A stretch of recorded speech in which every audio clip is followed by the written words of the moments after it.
Before he was the king, Elvis was a rising star, and in 1956, photographer Alfred Wertheimer got a call to photograph 21-year-old Elvis Presley for RCA Victor Records. So there was about a 15-second moment of silence, and I said, "Elvis who?"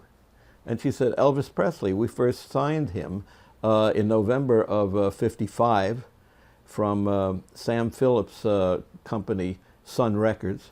And we have no photographs in the files." So Wertheimer spent nearly 2 weeks taking candid shots of the soon-to-be superstar, rehearsing, dressing, combing his hair, and of course, famously singing to a hound dog on The Steve Allen Show.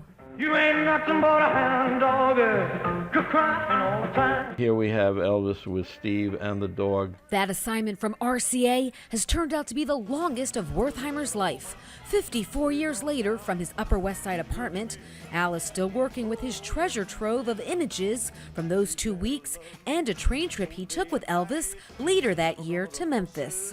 And what Elvis did was he permitted closeness, you see. Normally when you're shooting 5 to 8 feet away. But as a still photographer, when you go in to about 3 feet, all of a sudden texture opens up and it becomes very intimate photography. Wertheimer has several books of photographs, a Smithsonian exhibition currently touring the country, and he sells limited edition prints of his famous images, like this kiss Al says Elvis took all night to get. But finally, in the darkness of under the stairs, the problem here was the motorcycle wouldn't start.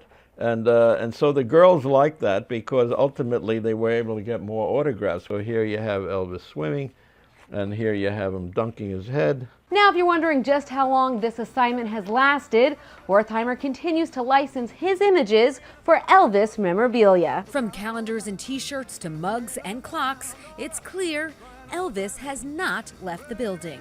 For more details, go to ny1.com. Stephanie Simon, New York 1.